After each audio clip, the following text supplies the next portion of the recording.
Hello everyone, welcome back to my channel. I am Abhishek. Chapter 4 linear inequations करेंगे आज, और chapter 4 linear inequation का आज हम एक्सरसाइज 4A का फर्स्ट क्वेश्चन देखेंगे। तो स्टार्ट करते हैं फर्स्ट क्वेश्चन से। स्टेट ट्रू और फॉल्स। पहला पार्ट आपको दे रखा है x is less then -y, और फिर उसके बाद बोल रखा है कि -x is greater than y। तो क्या किया है, दोनों साइड नेगेटिव साइन से मल्टीप्लाई कर दिया है, पूरी इन इक्वेशन को नेगेटिव साइन से मल्टीप्लाई कर दिया है। ठीक है, तो अगर पूरी इन इक्वेशन को नेगेटिव साइन से आप मल्टीप्लाई करते हो तो साइन ऑफ इन इक्वेशन क्या होता है, वो चेंज हो जाता है। साइन जो होता है वो चेंज हो जाता है। तो यहाँ पे बिल्कुल साइन चेंज हो रखा है। ठीक है, -x ग्रेटर देन हो गया y। तो this statement is absolutely true. तो पहला स्टेटमेंट बिल्कुल ट्रू है। सेकंड पे देखते हैं। आई होप आपको समझ में आ गया होगा। साइन ऑफ इनइक्वालिटी कब कब चेंज हो जाती है, जब नेगेटिव नंबर से मल्टीप्लाई या डिवाइड करते हैं। ठीक है, अब दूसरे पार्ट में दे रखा है -5 x इज ग्रेटर देन 15। ठीक है, ये सेकंड पार्ट बोल रखा है। अगर मैं देखूं तो मैंने दोनों साइड नेगेटिव साइन से डिवाइड किया -5 से, तभी ये x आया होगा।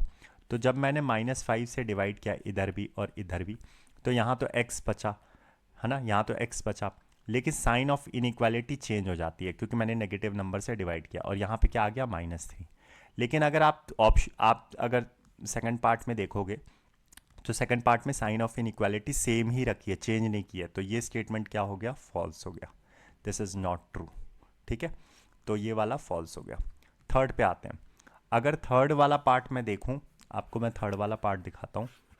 तो थर्ड वाले पार्ट में बोल रखा है कि 2x, यहाँ पे दे रखा है 2x is less than equal to -7, और दोनों साइड क्या किया है, -4 से डिवाइड किया है। अब जैसे ही -4 से आप डिवाइड करते हो, मतलब नेगेटिव नंबर से डिवाइड करते हो इन इक्वेशन को, तो आपको पता है कि साइन ऑफ इनइक्वालिटी क्या हो जाती है, चेंज हो जाती है। तो 2x डिवाइडेड बाई -4, यहाँ पे लेस देन था तो ये ग्रेटर देन हो जाएगा, और ये -7 बाय -4 हो जाएगा। क्या साइन ऑफ इनइक्वालिटी चेंज किया, बिल्कुल चेंज की है। तो आपका ये ऑप्शन जो हो जाएगा वो ट्रू हो जाएगा। अब नेक्स्ट पार्ट देखते हैं। नेक्स्ट पार्ट में बोला है 7 इज ग्रेटर देन 5। अब 7 इज ग्रेटर देन 5, तो जैसे ही आप रेसिप्रोकल करते हो पूरी इक्वेशन को 1/5, तो साइन ऑफ इनइक्वालिटी क्या होता है, चेंज हो जाता है, और बिल्कुल यहाँ पे चेंज हो रखा है। तो ये स्टेटमेंट भी क्या हो गया, ट्रू हो गया। ठीक है, ऐसा क्यों होता है, क्योंकि आप ऐसे देखो कि जैसे कि ये नंबर है 7, ठीक है, और ये नंबर है 5, इसके नीचे 1 है, इसके नीचे 1 है। आप क्या करो, क्रॉस मल्टीप्लाई कर दो। 7 चला गया 1 से मल्टीप्लाई होने, 5 चला गया इधर से। तो ये क्या हो गया, ये तो हो गया, वहाँ यहाँ पे 1 ही बचा, 1/5 हो गया।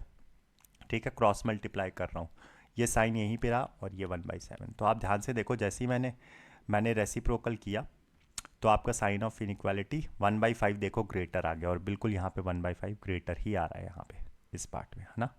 ठीक है, तो आई होप आपको ये समझ में आया होगा। जब भी आप नंबर को रेसिप्रोकल करते हो साइन ऑफ इनइक्वालिटी चेंज हो जाती है। तो बिल्कुल ये जो पार्ट है वो बिल्कुल ट्रू है। तो ये था first question. Thank you and have a nice